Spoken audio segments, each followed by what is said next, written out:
प्रायिकता यानी कि प्रोबेबिलिटी। देखें कुछ बिंदु है जिनसे हम समझ सकते हैं कि प्रायिकता होती क्या है, कैसे इसे ज्ञात करते हैं। तो चलिए शुरू करें।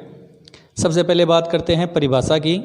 तो किसी घटना के होने या न होने की संभावना को हम प्रायिकता कहते हैं। साथ में समझें इस बात को। मान लीजिए एक बरसात होना एक घटना है। यदि हम कहें कि बुधवार को बरसात होगी, हो भी सकती है, नहीं भी हो सकती, तो ये सिर्फ संभावना है, जिसे हम क्या कहेंगे, प्रायिकता। अतः किसी घटना के होने या न होने की संभावना को प्रायिकता कहते हैं।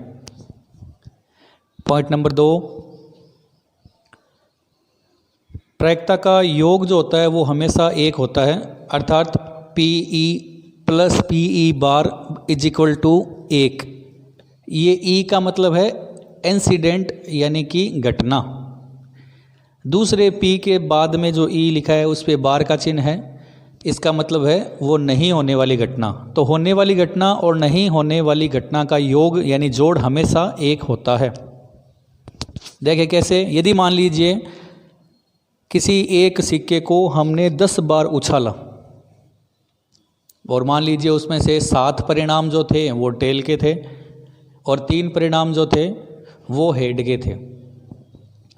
यदि प्रायिकता ज्ञात करेंगे, क्योंकि प्रायिकता का योग पूछा गया है, तो प्रायिकता का मान हो जाएगा 7/10। ये तो थी टेल के लिए, और हेड के लिए 3/10। और दोनों को यदि जोड़ेंगे 7/10 + 3/10 बराबर 10/10 यानी कि 1। तो प्रायिकता का योग जो होता है वो हमेशा 1 होता है, चाहे किसी सिक्के को 10 बार उछालें, 100 बार उछालें या 1000 बार उछालें। पॉइंट नंबर 3, प्रायिकता का मान 0 या 0 से अधिक तथा 1 या 1 से कम होता है, अर्थात 0 और 1 के बीच में रहता है। 0 भी हो सकता है और 1 भी हो सकता है, पर 1 से अधिक नहीं होता और 0 से कम यानी कि माइनस में नहीं होता। हाँ, पॉइंट यानी दशमलव में ज़रूर होता है। चौथा पॉइंट है समप्रायिक घटना। समप्रायिक घटना उसे कहते हैं जिसके केवल 2 ही परिणाम हों, तीसरा कोई परिणाम नहीं हो। जैसे सिक्के को उछालना, एक सिक्के को यदि उछाला जाए तो हेड या टेल 2 ही परिणाम होंगे, तीसरा न के बराबर यानी नगण्य होता है कि हो सकता है कंडीशन में कि सिक्का कहीं खड़ा रह जाए, तो वो बहुत ही कम मात्रा में होता है। या किसी प्रश्न का उत्तर यदि देना हो तो उसके केवल 2 परिणाम होते हैं, या तो उत्तर आता है या उत्तर नहीं आता है। तो ऐसी घटनाओं को हम समप्रायिक घटना कहते हैं जिसके केवल 2 ही परिणाम हो। पॉइंट नंबर 5, प्रायिकता ज्ञात करने का सूत्र जो इम्पोर्टेंट है। देखें, अनुकूल परिणाम अर्थात जो भी संख्या है जिसकी हमें प्रायिकता ज्ञात करनी है वो उसका अनुकूल परिणाम बट्टा कुल परिणाम, और कितने में से हैं वो हम बट्टा में से लिखेंगे। तो बट्टे की हर वाली जो संख्या है, नीचे वाली जो संख्या है, उसमें अधिक मान ही आएगा हमेशा। ठीक है, तो ये 5 पॉइंट है वो है प्रायिकता के, जिन्हें आपको नोट करना है और याद जरूर करना है। ये कोई अलग से विशेष रटने की ज़रूरत नहीं, याद करोगे तो हो जाएगा, समझोगे तो हो जाएगा। चलिए बात करते हैं इसके बाद प्रायिकता से संबंधित और अन्य जो ऑब्जेक्टिव चीज़ें, जैसे कि सिक्के से संबंधित सवाल, ताश से संबंधित सवाल, पासे से संबंधित सवाल, उनके बारे में। पासा यानी लूडो वगैरह गेम खेलने के लिए जो पासा काम में लेते हैं, डाइस, उससे संबंधित सवाल। तो देखें, यदि पासे को 1 बार उछालें या फेंकें, बात एक ही है। यदि पासे को 1 बार उछाला जाए या 1 बार फेंका जाए तो प्राप्त कुल परिणाम कितने होंगे, जितने उस पर अंक लिखे हैं, यानी कि 6। और कुल परिणामों में है कौन कौन से अंक उनके बारे में, तो 1, 2, 3, 4, 5 और 6। संबंधित सवाल क्या है, सम संख्या आने की प्रायिकता यदि पूछी जाए, विषम संख्या होने की प्रायिकता पूछी जाए, अभाज्य संख्या होने की प्रायिकता यदि पूछी जाए, तीनों का मान या तीनों का उत्तर जो है वो एक ही जैसा होना है। 3/6 बराबर 1/2। ये 3/6 यानी कि 3 लिखा है हमने अनुकूल परिणाम की जगह। देखें, पहला पॉइंट है सम संख्या। तो ऊपर जो कुल प्राप्त 6 परिणाम है उसमें से सम संख्या है 2, 4 और 6। तो ये 3 परिणाम हो गए, तो इसकी प्रायिकता हो जाएगी 3 बट्टा कुल परिणाम 6 यानी कि 3/6। इसी तरह विषम संख्या के 3 ही मान हैं, 1, 3, 5, और अभाज्य संख्या के भी 3 मान हैं, 2, 3, 5। तो इनकी प्रायिकता भी हो जाएगी 3/6 यानी कि 1/2 डिवाइड करने के बाद। इसके बाद है यदि पासे को 2 बार उछाला जाए, या ध्यान से सुने कि 2 पासों को 1 बार उछाला जाए, दोनों में बात एक ही है। यदि एक पासे को हम 2 बार फेंकें या 2 पासों को एक साथ 1 बार उछालें तो कुल परिणाम हमारे पास प्राप्त होंगे 36। जो सारणी मैंने बनाई है कोई हार्ड सारणी नहीं है।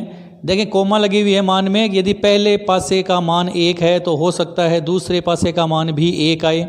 इसी तरह लास्ट तक दोनों पासों का मान 6 भी हो सकता है। तो ये तो संभावना है, इसलिए कुल परिणाम है हमारे पास 36।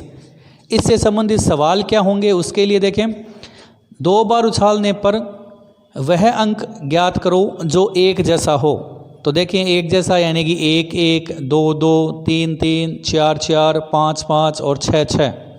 इनको गिने यानी कि 6 बट्टा कुल यानी 36, तो 6/36 जिसको डिवाइड करेंगे तो 1/6। इसी तरह 2 बार उछालने पर यदि मान लीजिए जिनका योग 8 आता हो तो उसकी प्रायिकता ज्ञात करें। तो 8 योग आने वाले अंकों को गिन लें।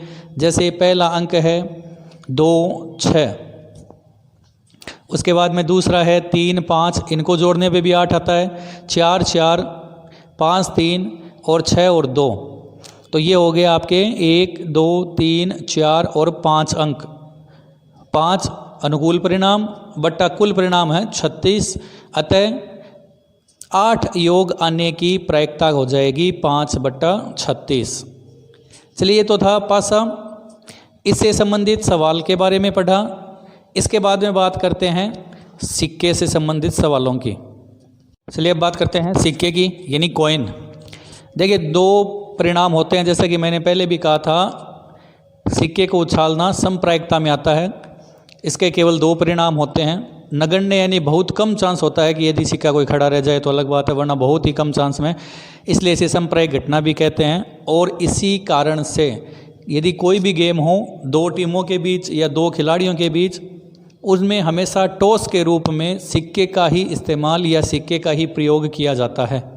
ये भी एक इसका इम्पोर्टेंट कारण है, जिसका उत्तर है कि क्योंकि सिक्का जो है वो निर्णायक होता है, अर्थात समप्रायिकी होता है। 2 यदि टीम है तो दोनों का 2 ही परिणाम होंगे, तीसरा कोई परिणाम नहीं होगा, इसीलिए सिक्के का उपयोग किया जाता है। तो चलिए बात करते हैं सिक्के के 2 पहलू की, जिन्हें हम हेड या टेल कहते हैं। हेड और टेल के लिए हिंदी नाम जो है वो भी इम्पोर्टेंट है, क्योंकि सवाल में यदि हिंदी नाम आ जाए तो हम क्या करेंगे उसके बारे में पढ़ें। तो देखिए हेड को हम कहेंगे चित्त और टेल को हम कहेंगे पट।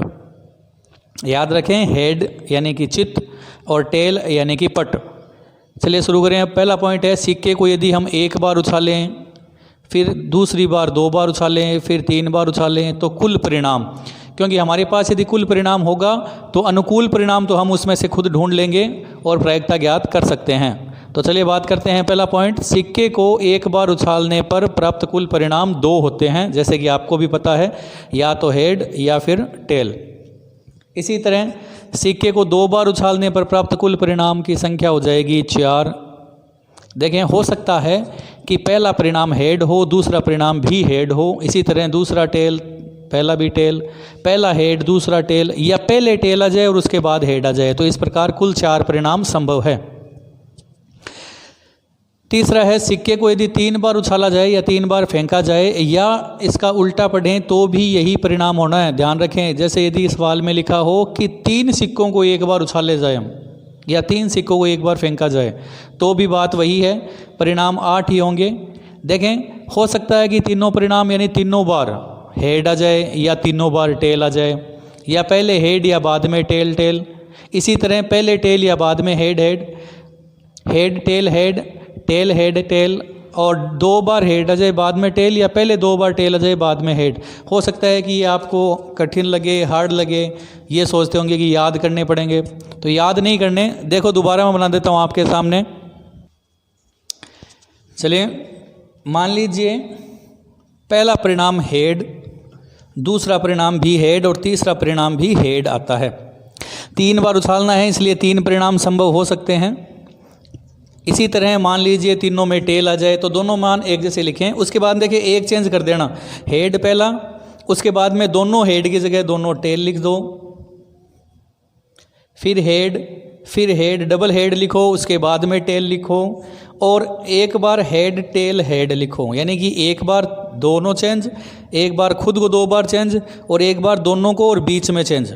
इसी तरह इसका अपोजिट लिखना है, यानी उल्टा लिखना है, जहाँ एच है वहाँ टी और जहाँ टी है वहाँ एच। देखें एच टी टी तो यहाँ हो जाएगा T H H, H H T तो यहाँ हो जाएगा टी टी एच, और एच टी एच तो टी एच एच टी। ये हो जाएंगे आपके 8 परिणाम। तो ये तो थे बात कि इनको उछालने पर प्राप्त कुल परिणामों की। अब इससे संबंधित सवालों के बारे में यदि बात की जाए, चलिए मान लीजिए सवाल है कि यदि एक सिक्के को 2 बार उछाला जाए और समान प्रायिकता यानी समान परिणाम आने वाली प्रायिकता ज्ञात करें। समान परिणाम देखें, एक तो ये है एच एच और एक ये है टी टी, औरों में समान नहीं है, तो 2 परिणाम ऐसे हैं जो समान हैं, तो ये तो हो गया आपका अनुकूल, और कुल ये 4 डिवाइड करेंगे तो ये हो जाएगा 1/2। तो ये याद रखने ज़रूरी है, बाकी तो हम अनुकूल इनमें से ढूंढ भी सकते हैं। जैसे एक सवाल और करते हैं, यदि मान लीजिए एक सिक्के को 3 बार उछाला जाए तो एकांतर हेड या एकांतर चित आने की प्रायिकता ज्ञात करें। देखिए एकांतर का मतलब एक छोड़कर एक, ये रहा, एक छोड़कर वापस हेड, यानी एकांतर मान आने की प्रायिकता। यदि एकांतर हेड पूछा है तो वो एक ही है और ऐसा कहीं नहीं है। यदि एकांतर टेल पूछा है तो ये है, वो भी एक ही मान होगा। यदि ऐसा पूछा जाए एकांतर मान आने की, तो ये 2 होंगे जिनमें एक एक का अंतर है, ठीक है।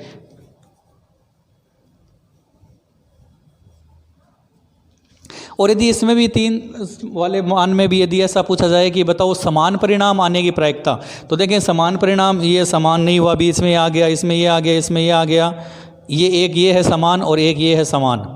तो समान परिणाम की अनुकूलता कितनी है? 1 और 2 बट्टा कुल है 8, डिवाइड करेंगे तो 1/4। तो ये थे सिक्के के बारे में सवाल। इसके बाद में हम बात करेंगे ताश से संबंधित सवालों की।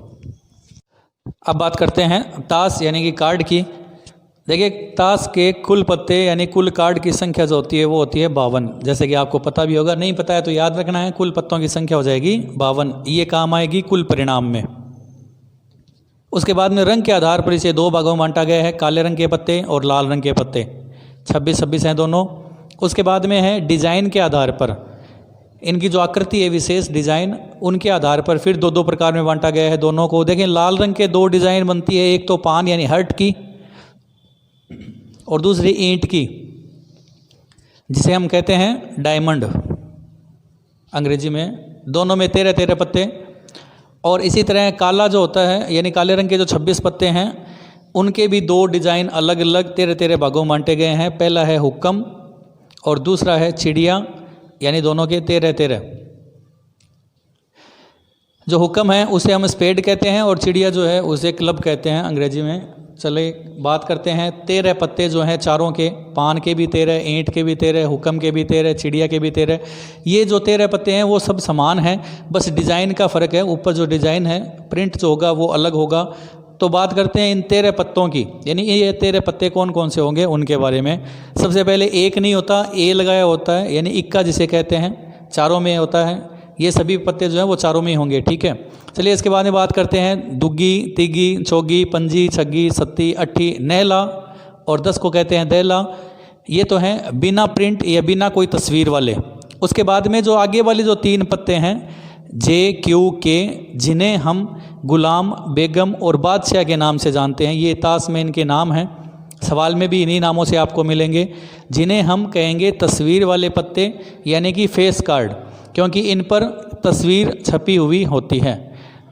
तो इसी तरह से 13-13 पत्ते सभी चारों के हैं। तो ये तो था ताश का वर्गीकरण। अब बात करते हैं इनसे संबंधित सवालों की। चलिए मान लेते हैं सवाल कैसे पूछे जाएंगे उसके बारे में। तो सवाल है, एक ताश की गड्डी को अच्छी तरह से फेंटा गया है, यानी कि अच्छी तरह से उसे फेंटा गया है।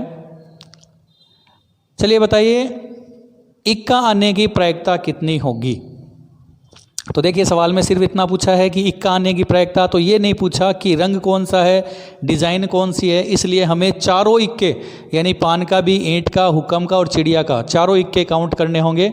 तो इक्के हो गए संभावना 4 यानी अनुकूल परिणाम, और कुल परिणाम है 52, अतः प्रायिकता हो जाएगी 4/52।